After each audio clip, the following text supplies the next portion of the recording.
This video is part of a series on experiences of the Enneagram from the 27 subtypes. I'm aiming to interview people of each subtype, so you get to hear and experience what those different voices and life experiences sound like. I hope you enjoy.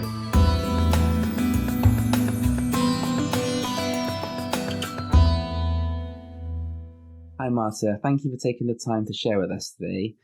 Can you share the country that you live in, your Enneagram type and subtype, and instinctual sequence if you know it? Yeah, hi Matt. I'm in Kansas City, Missouri. It's the Missouri side of Kansas City. There's a Kansas and Missouri side. I'm in America, obviously. And I'm a six, as yourself. It took me a long time to figure out that I was a six, and then it took me a while to figure out my subtype, but I'm pretty settled on a sexual six. And then if we were to talk percentages, which I know it's not necessarily a percentage, but I think my social six is pretty high as well. And I'm most certainly self-pres repressed. So the sequence would be sexual, social, and then self-pres. Lovely. Thank you, Marta. Mm-hmm. So, with regards to the Enneagram, when did you first hear about it? Yeah. I heard about the Enneagram, I think in 2008, a long time ago. And that's where my story comes in. I'm actually not, I should have known I was a six. Now I know, but I didn't know then, right? But I was extremely skeptical of the whole system. And so it looked weird. It had that weird symbol on it. And I was like, I have no idea what this is about. And then I took a test and it tested me out as a two. There's no way I'm a two. There's just no way. And in fact, other people who knew the Enneagram thought, "Oh, you must be a two," and just you're really helpful. You're a church girl, all this kind of stuff. And I'm like, I'm just not that helpful. Twos are helpful. They're truly helpful people, and I am not always that helpful. So I'm like, okay, yeah, I do have a sense of anxiety about whether I'm being successful or whether I am being helpful to people. But in the end, that's not my major, concern. So I just put it away for a long time thinking this system is, jacked up. And then I was in a staff meeting once and I was really angry, just lit at someone. And I thought, I'm going to see what number that guy is. Even though I had not bought into the system, I was wanting to figure out what was making me mad about this guy. So then I went to B and Urania's book, or his B Chestnut's book. There's 27 types. And I started reading about every number. And I thought, maybe I am this guy's number. Because oftentimes what makes you most angry are the things that you can't see in yourself. But this Mm. guy was not my number. And then I started to read on the six, and I'm like, oh, shoot, that's me. That's not him. That's me. So I read up a little bit more and I just started asking more questions. And I asked my now late husband, I said, who's on your committees in your head? Like, do you have committees in your head? Like, who do you like think about when you think about how to get a question answered in your head? And he's like, what are you talking about? I said, the people in your head. Like, it's like, I don't know what you're talking about. I'm a little worried about you now. I'm like, no, everybody's got like someone they're thinking about in their head to refer to as the experts, right? He's like, no, I'm the expert. I'm the only one in my head. And I thought, oh, yeah, once again, it's me. I'm the Mm. problem, not anyone else. Thank you for sharing that, Marta. So it sounds like you had the typical type 6 reaction when Yes. first seeing the Enneagram. That was certainly my reaction as well.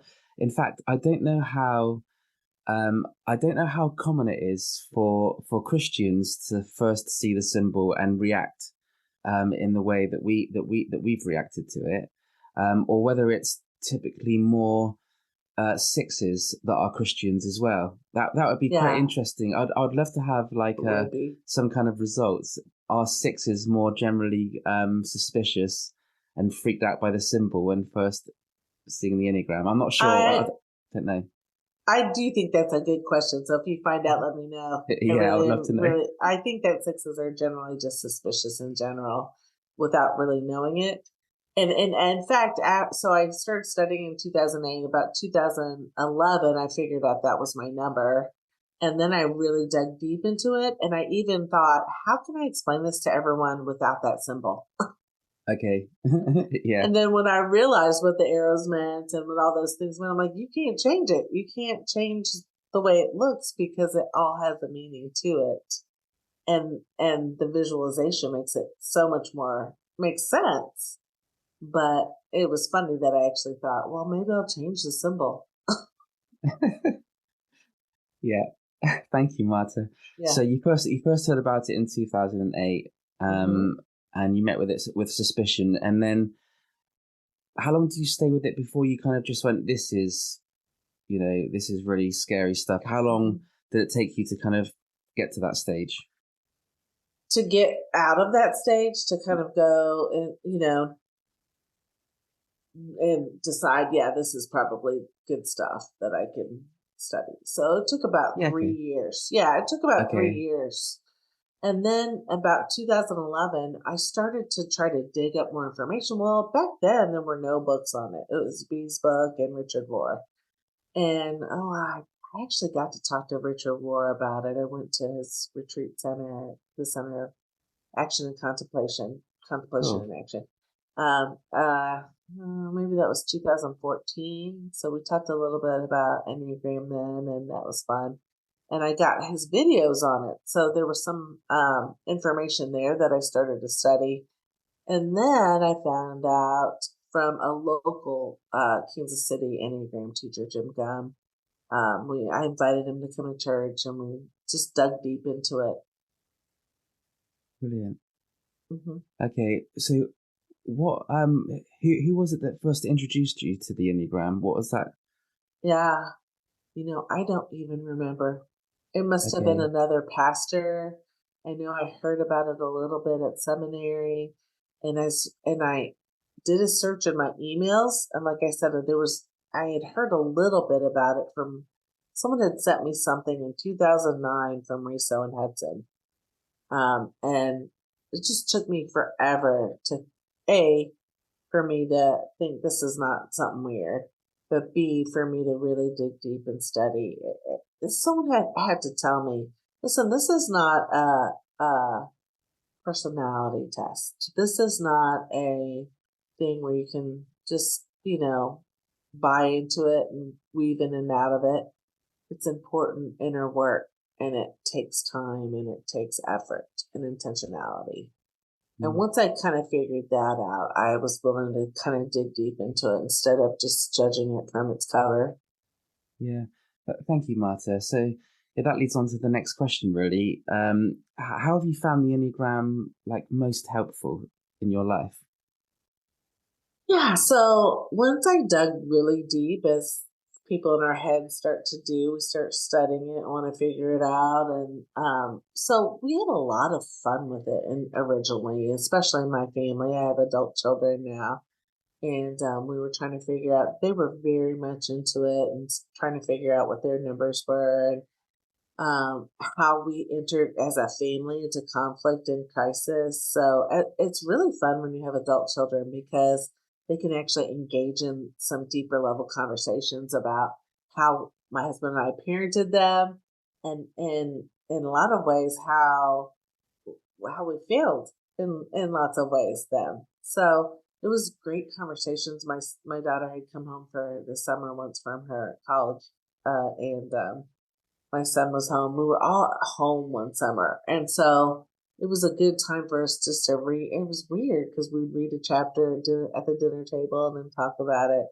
My husband was even more resistant than I was at the time. Mm. He was a five, and so we were all settled on our number, and he was the last one to say, "I don't, I'm not interested in that." And then finally, we typed him, and he was like, "Okay, yeah, I'm a five." And once we figured that out, that was even more fascinating because shortly after that, he was diagnosed with cancer. And Mm. so our family went into a real difficult time of grief and crisis. And I think the best gift was for us to know our Enneagram numbers and our fixations and our passions, what we tend to depend on in times of crisis and in grief, as well as what Steve, my late husband, depended on in times of grief and loss. So, uh, my husband passed away a year and a half ago, and I would say that we started probably grieving that 7 years ago. Cancer doesn't just take your life; it's a slow loss of several things along the way. So for us to be able, as a family with adult children, and to walk that journey of illness and eventually death it was an incredible gift to have to see what our inner world wanted to do versus what we had to do just in our practical everyday life. And I think if we hadn't had that, the crisis, I'm not sure I would have. I am sure that it would have been a much more difficult journey and a much more perhaps self-sabotaging journey. Because there's a lot of temptations when you suffer a lot of grief and loss for you to just go back to your normal mode of self-serving and self-preserving, particularly if you're self-preserving subtype. And sometimes, not that's the worst subtype, but that's a tendency, right? Yeah. And if you're self-preserving repressed like me, which is like, well, I don't care what's going to happen to me. Like a lot of my tendencies were to put my own care and needs aside for the sake of everybody else. And I think that knowing my subtype and knowing that I repressed that was really, really critical in helping me say, okay, I gotta keep it together so we can get through this. And I could actually even say, and not to bootstrap it, but to really to be aware and conscious of my tendencies. But I could also say that to the kids because they were old enough to then understand, oh, we're all going to react to this differently Mm. based on our numbers and based on our subtypes. And we're going to have to do this, but we can do it in a way that we can receive help from it, or we can just try to bootstrap it, and that's not gonna benefit us in the end. Mm. Thank you for I don't sharing that, know if that Marta. makes sense. Did it make Yeah, sense? yeah. Okay. Thank you, Marta. It sounds like it's been a really profound inner growth work tool for you. It's such a challenging and difficult time. Um, yeah, thank you for sharing that with us. Yeah. How has being a Christian and how has using the Enneagram as a Christian, what's that kind of journey been like for you? Yeah, I think it's a challenge, right? So we church people in general try to grow spiritually, um, oftentimes through a theological manner. And theology, man, I could talk all day in theological terms, right? But that's primarily a head thing. So it's so interesting that we have lots of Christians around the world that can connect in a head way theologically. And then we sit there and we wonder, why does the church have the same problems as everybody else? Why are Mm, we're supposed to be people who can cope a little bit better with life if our religion is alive and active, and if we believe what we say we do. Now, as a six, holy idea is faith, the holy mm, idea for a six. So it's interesting to be a pastor and to struggle so much with faith, right? To see that everything will work out, or to not try to control things, or to not try to make it work out for me and my family. Um, the the Christian ideal is that we would die for each other and be selfless for each other, and it's really hard to do that if we're only talking in head terms, if we're Mm, only speaking on a theological term, because all that really does, especially in this day and age, is lead to theological arguments. mm, yeah. And so I believe that sometimes the best way, especially for leadership at a church, is for all three centers to be represented. Because in a lot of ways, some people approach their faith simply by right and wrong, like a lot of our gut friends do. Like if I filter through right and wrong, then everything will be fine, right? But as we know that right and wrong and morality can be defined in a lot of different ways as well. Mm, And context matters, right? So whatever your context is or situation is, it can, be an ethical dilemma as far as what's the right thing to do and what the wrong thing is to do. And then, of course, you have the heart center where it's so needed so that we can all feel and be empathetic and be understanding and create some sort of attunement and connection and community with each other. So I think oftentimes Christianity tends to settle in either one area or another, and mm, then they fail to recognize the other triads or the other um, areas of intelligence. So I quickly moved on from the areas of intelligence to numbers and passions to subtypes, which are all very fascinating. And then I could say, okay, theologically, this is I can talk all day about it, but to get in my body and to actually feel what other people are feeling, just so necessary for a Christian life, was a challenge for me. mm, And if I can't do it as a leader, then why would anyone in my church be able to do it? mm. So I Okay. found starting the conversation back at the centers of intelligence is, even if someone doesn't know what their number is yet, we can still talk about whether you're primarily a head person, primarily a gut person, or primarily a heart person really, really easily. And then we can tend to understand each other a little bit better. And also understand ourselves a little bit better so that we can grow spiritually. I think in the end, we're in the business of transformation at the church. We're in the business of growth and a journey and a story and a narrative that we're simply fitting into a grander narrative of what God is trying to do. And so if we don't know ourselves very well, then it's hard for us to know our stories and know how that fits in with the grander narrative. Mm, Does that make sense? brilliant. Yeah, thank Okay. you, Marta. So it sounds like without the Enneagram knowledge that you now have after being with it for all this time, um, would you have realized that you were a head type and that you were with different people of different centers and No. That's a great yeah. question, Matt. Like, did you think that you were a head type from the get go? No, no, no, no. I thought I was a body type. Yeah, yeah, yeah, yeah. Yeah, no, Well, I I could have remember that. been. I remember that. No, I remember because you thought maybe you were nine at first, right? That's yeah, yeah, Yeah, yeah, yeah. I yeah. thought I was I would buy that. I thought I was a heart type. I didn't think I was a two. I thought okay. potentially I was a three, but then I bounced back to eight.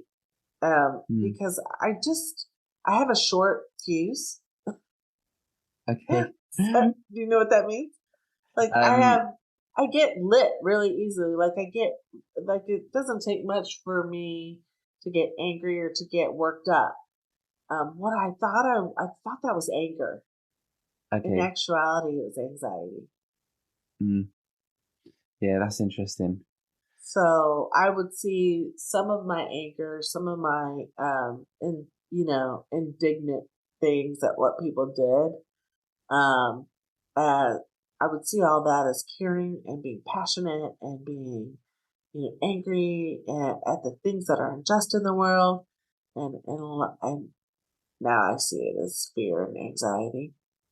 Mm. Now that I know, I dug a little deeper, got in my body, and I'm like, oh, I'm not a body type. And then I really did think maybe I was a heart type because I do have somewhat of a self doubt, and when I kind of look outward instead of inward for my decision making. So I thought maybe I was trying to get approval, but Okay. after that time, I'm like, oh no, this is just I'm square in my head. I'm I would even someone said to me once, I I you say I think more than I feel. I would say I think I'm feeling sad. Okay. Instead Yeah. of I'm feeling sad, I would go, I think. And so I'm like, oh yeah, I'm in my head. Yeah, I'm laughing because I relate to it. um, so thanks for sharing that. So would you just mind just going back to the beginning again and just sharing your experience from the start in what that journey of discovering your core type was like? Um, yeah, what that journey Yeah. was like. Well, I think well, again, I think um, because I felt so strongly about things, and I consider myself to be pretty passionate. It was hard for me to see myself as fearful, Okay. and I had done some things that now that I look back on were quite challenging and really things that it's even difficult for me to say, but these are things that most people would not have done.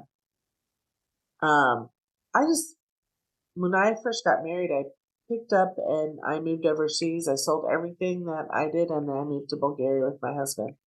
And it was people were like, "I can't believe you're doing that." And I'm like, "I don't. What's like?" I was quite naive on how difficult that was going to be, and so it was interesting that I didn't feel fearful about what everyone else seemed to feel fearful about. Mm. But when I reflected on that, I was really scared. But as the sexual subtype, because that was a counter type, I thought, I'm going to do this. I'm going to just do this. And I did. And we lived overseas for 3 years. I didn't know the language at all. We just picked up and left. And I had my first child in our, while we were overseas. And that was a Mm. whole nother thing with the family. Like, why are you having a baby overseas? Why are you bringing, come back home? There was a ton of pressure on what we were doing, and I was really, really rebellious against it. So I don't think I recognized that there was an authority out there that I was pushing against, Mm. and the authority was the way culture expected me to be. If I were married and a teacher or even in the church world, I should be home. Um, Mm.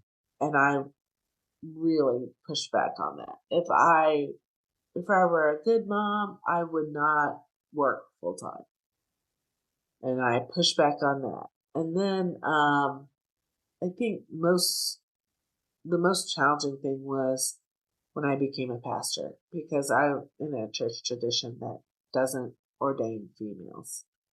Mm. And so the the studies that I had was very encouraging and affirming of women, but the culture that I was in church was not.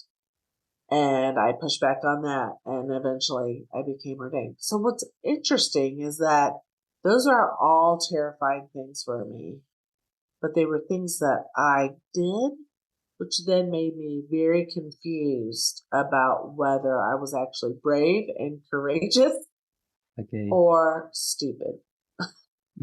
Okay.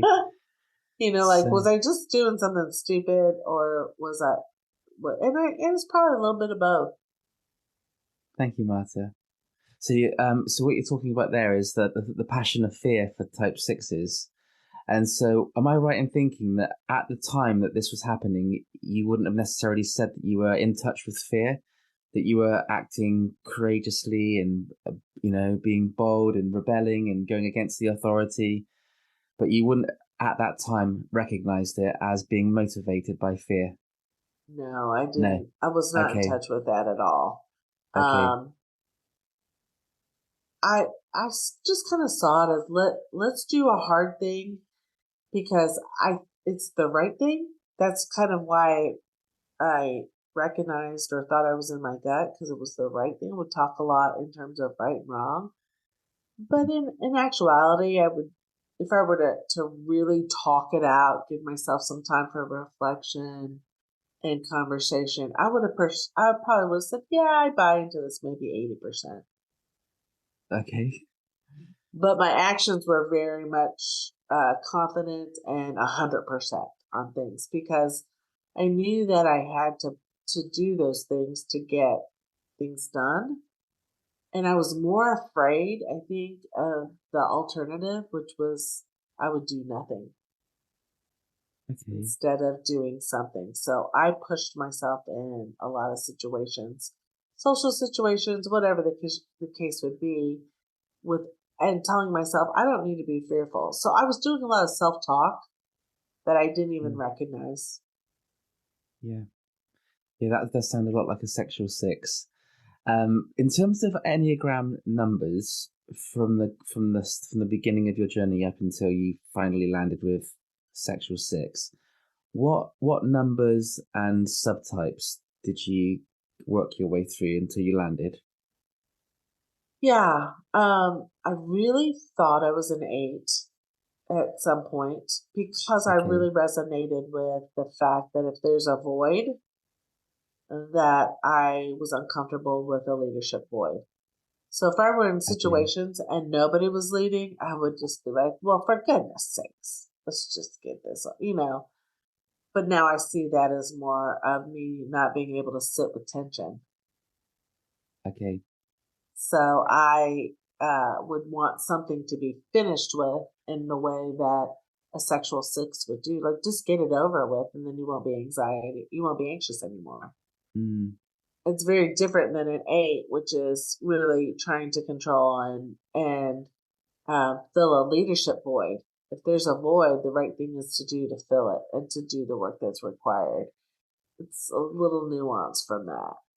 Mm. Um, I thought I was a three at some time because I dealt with a lot of doubt, self doubt. So as I've learned that self doubt is different than wanting approval.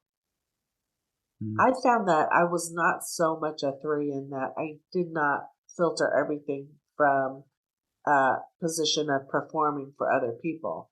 In fact, I was quite content if nobody evaluated me at all. Okay. I did not need to achieve. I just didn't want anyone to think I was like the bottom of the barrel.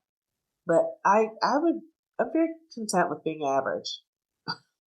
Okay. So then I'm like, okay, I find that being the top of the heap or winning all the time or whatever makes you a target Sure. for a lot of criticism.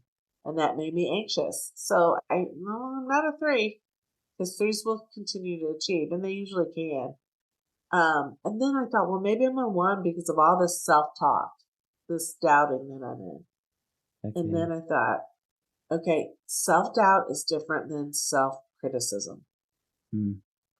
So I really took my time on that one too because I think for the one they have that harsh inner critic that's Yeah. constantly telling them they can do better and they should do more and they should keep coming. Keep trying and doing better. And what I saw that my inner voice was doing is you really shouldn't do that. You can't. It's Mm. slightly different than you should do better and do more. For me, it was like, that's not in your wheelhouse. Don't do that. Okay. So it sounds like your internal dialogue was more one of questioning yourself and rather than sort of being overly critical like the one's Critical. voice. Yeah. Yeah. If you can, I know a lot of people have a difficult time differentiating between that, but now on this, where I am now, I'm like, oh, there's something that is really critical with the one and that they're really harsh Yeah. on themselves. I wasn't being harsh on myself. So I was just really trying in all practicality to realize whether I could achieve something or not. Okay. Yeah. So with the sexual, so you as a sexual six, mistyping as an eight is obviously common, as you know. That's a common lookalike, sexual six Yes. and eight.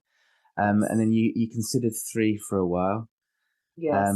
As that were there and one as well. Were there any other numbers that you considered for a while before landing with sexual six? I did think I was a seven because once I realized I Okay. was in my head, I thought maybe a seven. Um, I after I started to dig deep into it and meet people who were sixes, I realized I was not the same as them. Okay. And I would have a lot of conversations with sixes that, primarily in the social arena, people Mm, would describe a lot of social anxiety, being unable to go to parties, being unable to be in groups, and I'm a pastor, so I'm like, this is not fitting me. Like, it's never been a social anxiety for me to be in groups or to be in front of group. I mean, I'm not a real fan to be on stage. That's not really my favorite thing. But I've never been anxious about meeting new people. It's always been really super exciting for me to be in groups and to have a large community. Um, and I've never been really, of all the things that I have doubted whether I could do or not, I've never doubted whether I can make friends. It's mm, just never been uh, it's never even crossed my mind that I couldn't make friends. Of course I could, right? And so it's odd when I talk to a lot of sixes. For me, that created a lot of doubt of whether I was a six or not. And I thought, well, maybe I'm a seven, just because I like to go where the fun is, and I'm really pain avoidant. I'm okay. super pain avoidant. Um, and later on, I realized that the pain avoidance was really about me getting in trouble or me getting fired or something like that. There's something really um, fearful or self doubting about that. Like, maybe I Mm, shouldn't be a leader here, or maybe I shouldn't be in this situation. Maybe this is the reason why women aren't pastors. I have that thought a lot. Like, this is the reason why women aren't pastors. But there's just those questions that I constantly have in my head about that. And I really read that as pain avoidance. But mm, if I'm really real about everything and honest, I have been through a lot of pain in my life, and I have faced it with great faith and courage. I don't like saying that. It's even uncomfortable for me to say, but those are things that sixes have to really start to contend with. I think we mm, think if we're honest about the pain that we actually have faced in our lives, we'll somehow jinx it and get more pain. I don't know. Something real mm, superstitious like that, you know? yeah. I don't know. Do you do that? Um, I think I can relate to that kind of thinking in my lifetime. Yeah. Um, is it safe for me to settle in looking forward to something, or if I look forward to it, am I setting myself up for some kind of suffering Yes. somehow by believing it's going to be okay? Right. The shoe will drop if everything's okay, like the Yeah. other shoe will drop. So yeah, there's that, and that's decidedly not sevenish, right? Mm. The seven is always looking for what's the next best thing, and how can I prepare for the next great thing about and the positivity that surrounds them. So I didn't have that. I was very practical and real about things. Mm. I didn't want pain in my life, and I thought I was avoiding it. But what I'm really doing is looking for the worst case scenario. Okay, that's good self-awareness, and I find it quite interesting with our journeys and discovering our type. I don't know if there is a theme here, but I would again be interested to know if there is a theme.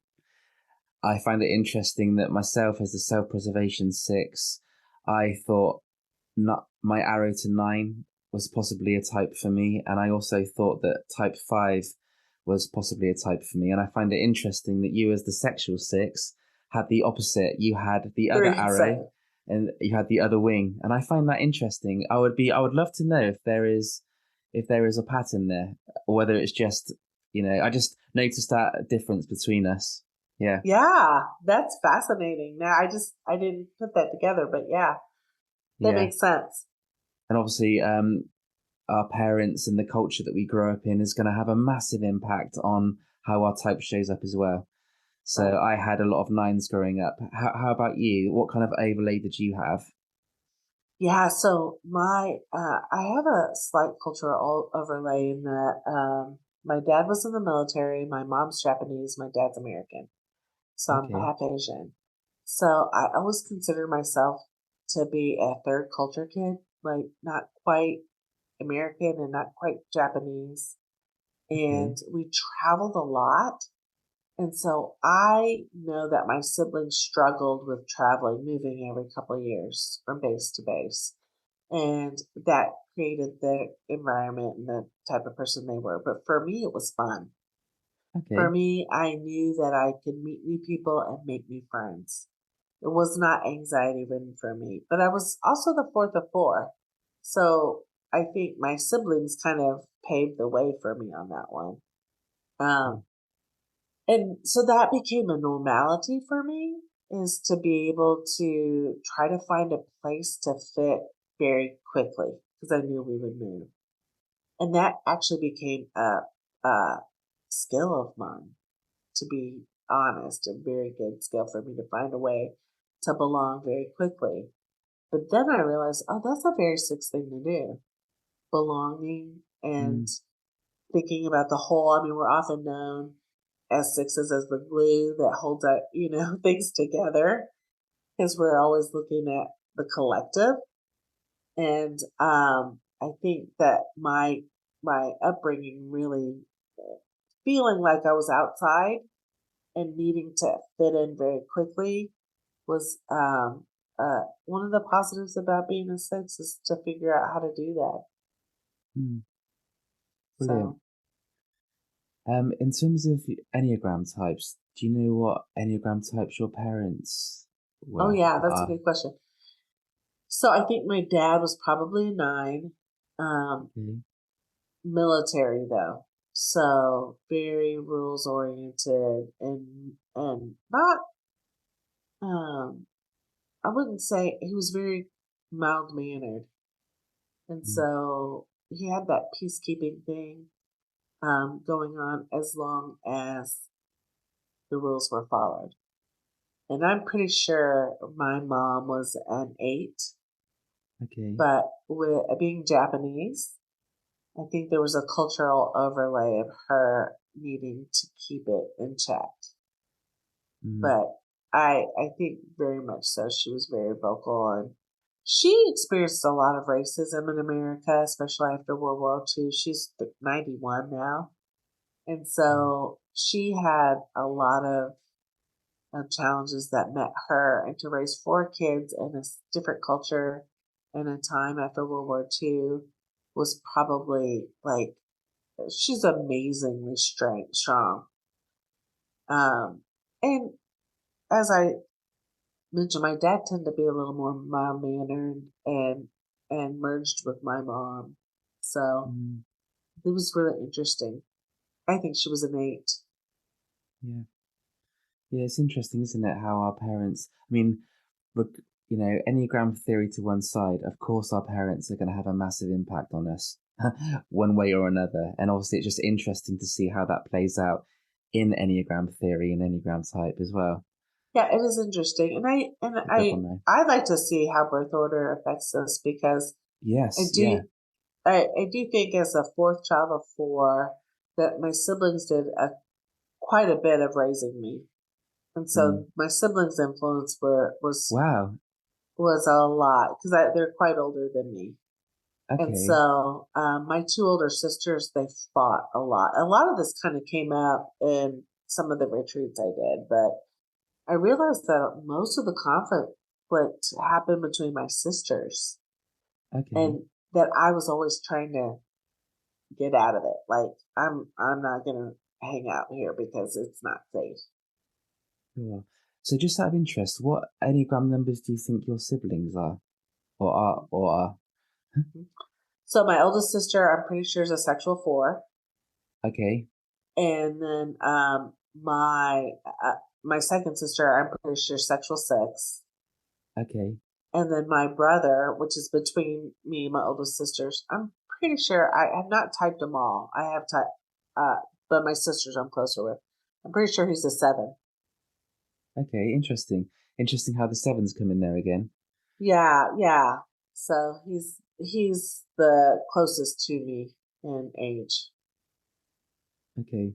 Thank you, Marta. So so just to recap, so basically on your journey with the Enneagram, you thought 8 for a while, you thought 1 for a while, 7 for a while, 3 for a while. How long were you with those numbers before you thought, no, I'm not an 8, I'm not a 1, I'm not a 3? So I tested as a 2, and so I thought that's probably why I'm a or self-pressed 6. But Okay. I quickly just the test was I quickly dismissed that. Which test was Well, that, just out of interest? it was Do you the know? ready. The Okay. uh-huh. What Did was your you test top? Yeah. What were your top three scores? Just out of interest, from memory. 2, Yeah. 2, 7, and then 3? I didn't test 2, as 7, and 3. Okay, mine were 9, 6, and 2. Yeah, 2, 7, 3. yeah. Okay.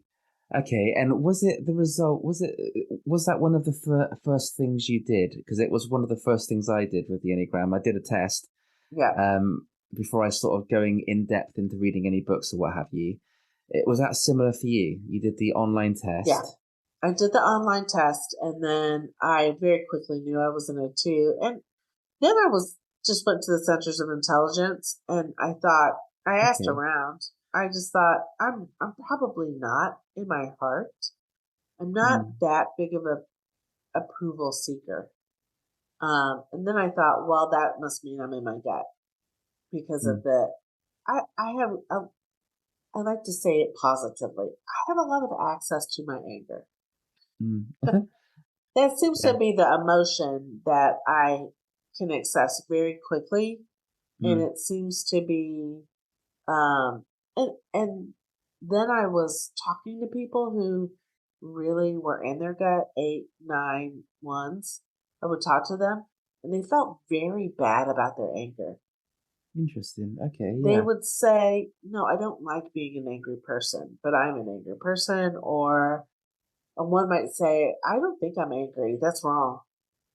Mm, It's wrong okay. to be an angry person. And I was like, I just never related to an emotional feel about anger. I Mm, would say I have anger, and then I would explain to you all the things with lots of words about why anger is an appropriate emotion to feel. mm, If you had said, "Oh, you're really anxious," I would be like, "No, I'm not. That's yeah. not. Don't call me anxious." Interesting. So I had a real negative view around about anxious people. Okay. Yeah. Interesting. So then I Yeah. couldn't see that that was me. Interesting. Does that make sense? Yeah. It's so interesting, isn't it? It's so Yeah. interesting how we, taking the words of Jesus, we can't see the plank in our own eye, but we can see the Right. speck of dust in the other. But it's so true for all of us, though, isn't it? And that's what's Yes. so helpful with the Enneagram. It's like, oh, I have a plank in my eye. I didn't even know was there. Right. And Richard Rohr said, if you don't feel a little bit of humiliation at your number, Yeah. then it's not your number, you know? And so I'm like, okay. I don't feel bad when I'm angry. I feel justified somehow. Like there's something Yeah. wrong been done.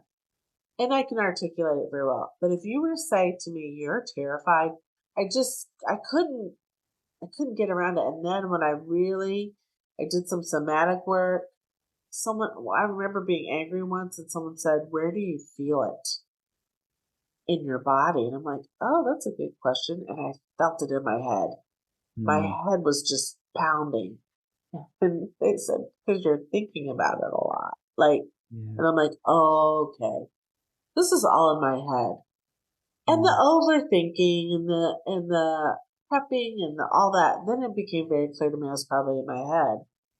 But I was like, I just am not, I don't approach things in a fearful way. I cannot be a six because the way that most Enneagram folks will describe sixes is just like a deer in the headlights about procrastination and not Yeah. being able to function and being so fearful that they can't, talk to someone. They can't. And I'm like, this is all I do all day long is Mm. talk to people and problem solve and all these things. I don't feel like these are fearful things until my husband got sick. Yeah. And then I was like, oh, grief feels like fear. That's what it feels like. That's what I'm doing. And then I can Mm. connect that fear with other parts of my life that I quickly got rid of instead of actually feeling it. So when my husband was diagnosed, the fear was all there, and I was reacting in the same way that I had before in my life. Mm. I just could not do anything about this one. I'm Yeah. not a doctor. I'm not an oncologist. All I could really do is sit and witness the happenings that were about to take place and feel really deeply what I was feeling. And like I said, grateful to the Enneagram because I was able to sit there and go, "Oh, this is what that is. This is fear," and I'm terrified. Yeah. So again, not to get back to the comment about COVID, it's like when you really are in the worst case scenario, when you're really there in your whole life. I wish it had happened to me more so than my husband, right? When you're really in the worst case scenario in your life, that's when you have to stop and really reflect and ask yourself, what is it? What is it? Um, and for me, it was fear, it's terror. Yeah. And how has knowing about the Enneagram, well, obviously the passion and fear, and how's learning about the virtues and the and the and the holy idea has been helpful as a way to kind of there's another side to fear. There's another side to the mental fixation of cowardice. How is that helpful for Yeah, you? I think for me, um, there were practices that helped me and led me to holy faith and to Mm. courage. One is that I am not in control. And if I really do have a faith in God and and tell everyone that's the way to go, then this is where the rubber meets the road. This is it.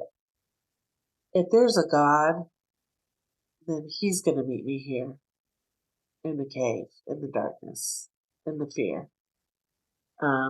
Or else he's no God at all. Yeah. and and I got to experience that, the presence of a higher power. That was a gift that I could not conjure. I could not make it happen. I could not control it.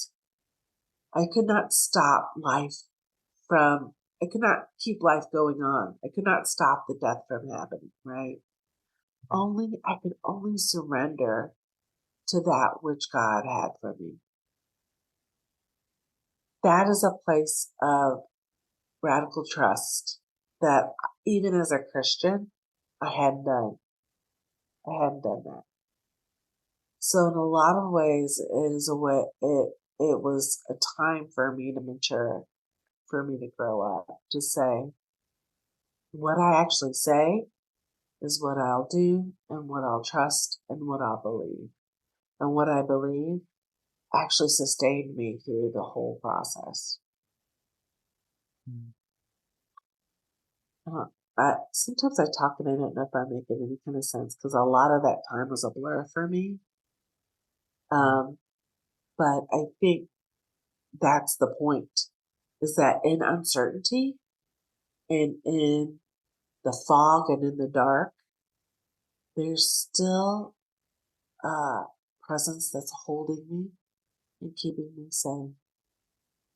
Even now, it is all part of a grander narrative. I might not understand it in my head, and I might not be able to feel it.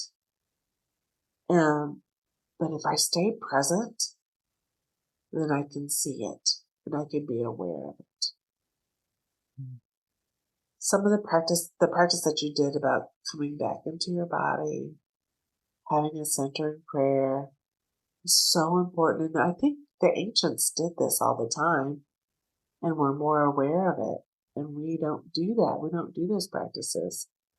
And I think they recognized and noticed things much more so than we do. We have a lot to learn about that. Yeah, I agree.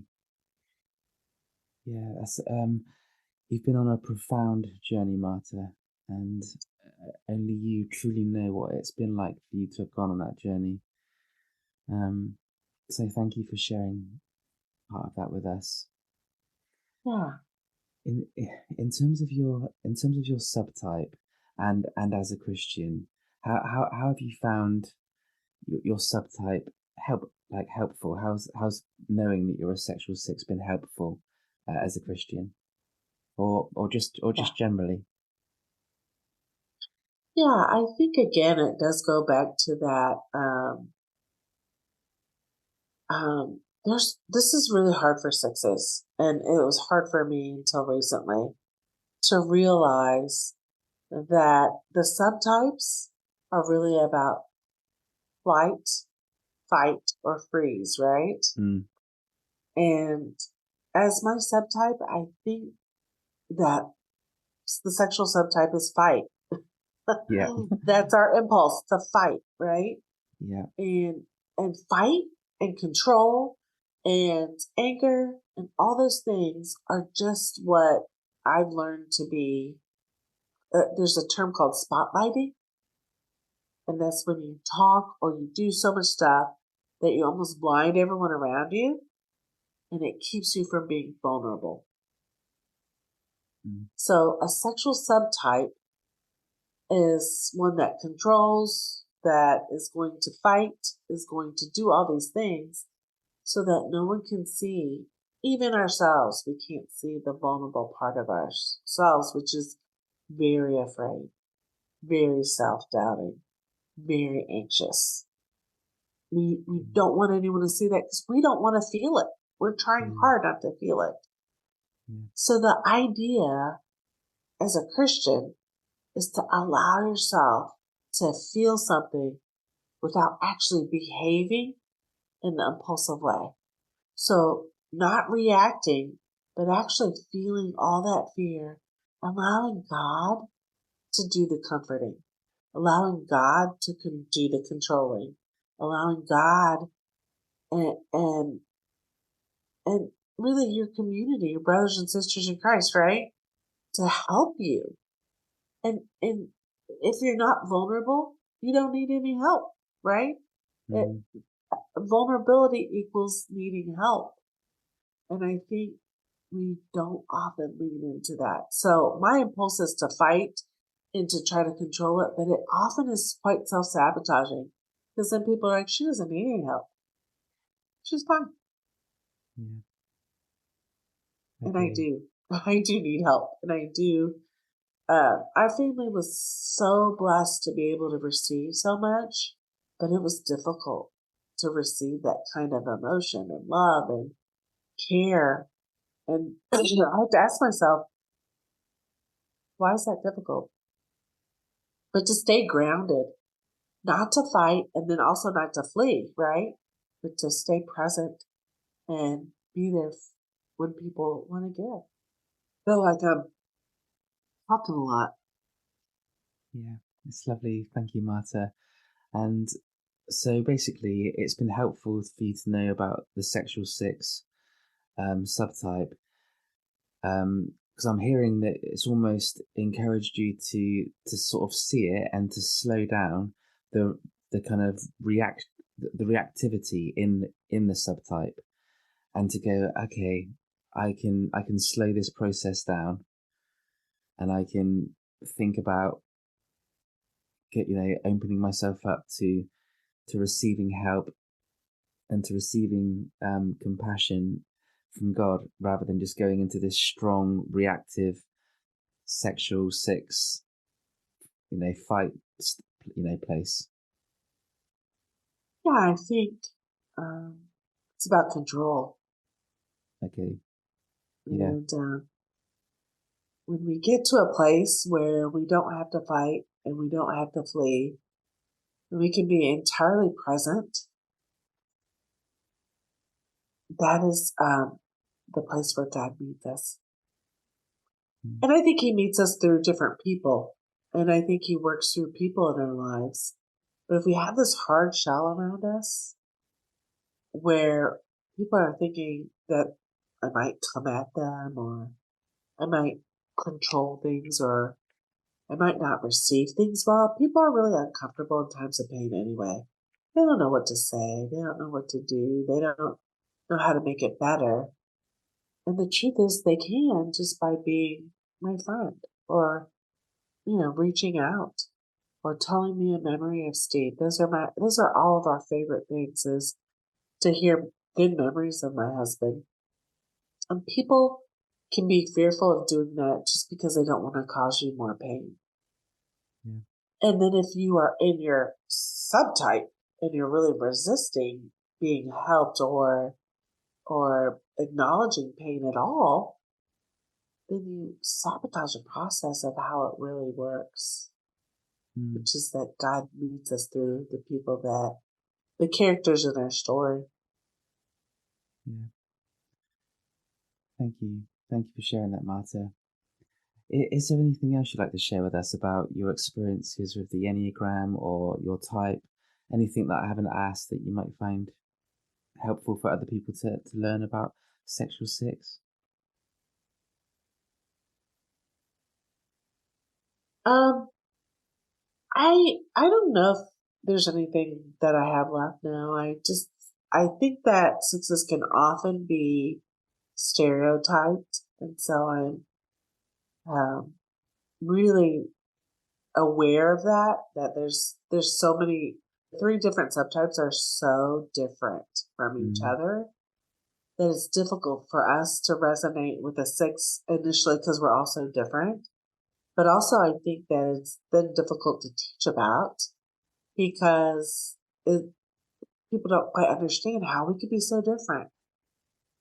And Mm. so I think it's a good thing to talk a lot about sixes and to give it a little extra time, just because our subtypes are so wild.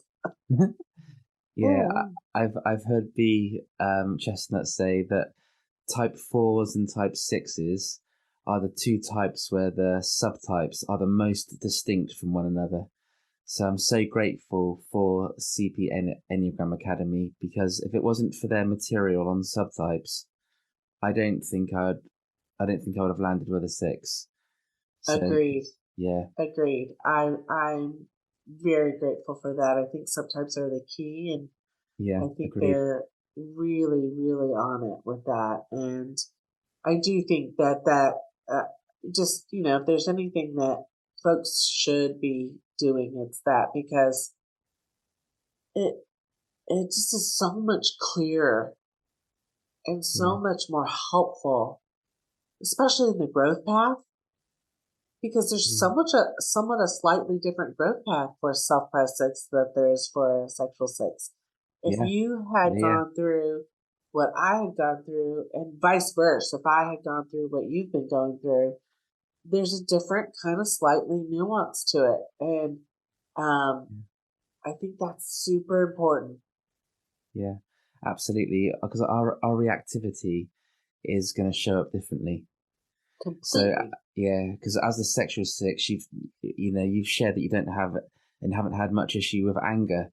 But as the self-preservation 6, anger's a different story. I do That's have a a whole nother, right? That's a yeah. whole nother stuff. I want to hear Yeah. about that. Yeah. So with anger, with the self-preservation 6, I've been scared of anger. I've been scared of other people's anger, and I've been scared of being angry myself. And maybe that's to do with my sexual instinct being repressed. Is like, if I become angry, um, what's going to happen? I'm not in control of it. I don't. It's not. It's a bit like wearing a coat that's too big. It doesn't fit me. It's like, and it's not to say that I haven't been angry. I have, but I'm on a journey of becoming more angry or more assertive. That's part of my growth journey. To be. I used to demonize anger. I used to think that being angry equaled being bad, and I find that interesting that type 6s do the splitting. It's either in the good camp or it's in the bad camp. I'm either in the good camp or I'm in the bad camp. Anger is Yeah. bad. I am bad. It's like that Yeah. splitting thing that 6s do. So Yeah. it's been really incredibly helpful to go, you mean there's another option? It doesn't have to be split. Yeah. Right. There's Yeah. a great. So what's There's a funny is great, that I did the opposite, right? I'm like, anger's okay. Let's yeah, talk about that. Let's get all the cards on the table. But anxiety and being afraid, that's weak. That's not okay. I yeah. need to come against that. Interesting, because I didn't necessarily feel like I had to come against anxiety, because I've heard it taught as well that self-preservation 6s are the more phobic 6s, and the sexual 6s are the more counterphobic 6s. Now, I believe that, and I buy that. But as a self-preservation 6 with the sexual instinct repressed, I have the type and the sequence where the fear and the anxiety is supposed to be a little bit more obvious. It wasn't obvious to me. I didn't identify as being an anxious person at all, but I was, and I still am in some ways. you know, I just think that's the power of it, right? That we yeah, don't know, and we we don't know what we can. don't know.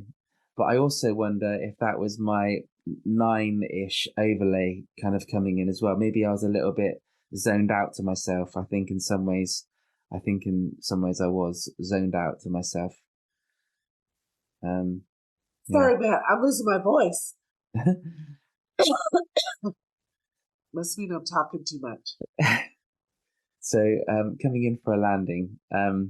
So Marta, I know that you also work professionally with the Enneagram. Can you share what it is that you do, what you have to offer, and where people can find more about your work?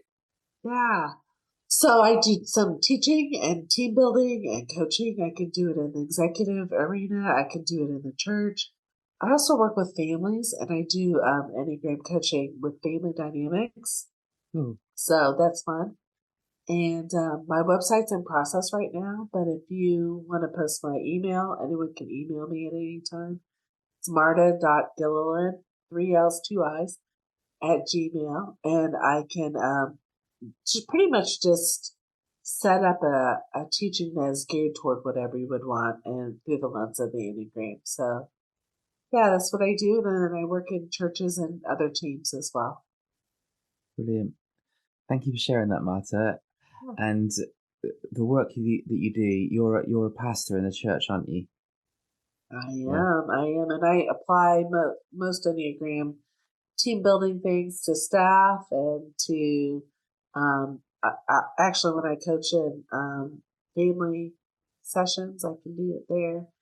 But Brilliant. I also have done a little bit of preaching through the lens of the Enneagram, so it's kind Interesting. of fun. Has the Enneagram been well received in your church, or was it met with some resistance? It's been really well received. Oh, that's good. Yeah, I think some people try to over Christianize the Enneagram. And then Yeah, at the same time, I'm kind of like, well, it was the Desert Fathers that in Egypt that used yeah. it quite a bit. So it's an ancient practice that I think is applicable to all. I'm really glad that I'm really glad that it's been accepted well in the church, and yet at the same time, I'm really aware of just trying to add scripture to the Enneagram and make it to, applicable where that's the context that it really wasn't invited for. Mm. Um, but I do think that even Augustine said it, right? Like listening to one another and knowing ourselves is the first step in spiritual growth. So those Mm. are all things that the Enneagram provides. Yeah. Brilliant. Thank you for sharing that, Marta. Is Mhm. there anything else you'd like to share with us before closing? I don't think so. I think we're good. Brilliant. Well, Marta, thank you so much for all that you shared with us today, for your openness and Mm. vulnerability. It's been very insightful to hear all that you've shared. Thank you so much, Marta. All the Thanks for best. having me. Thanks for having me. Thanks, Matt.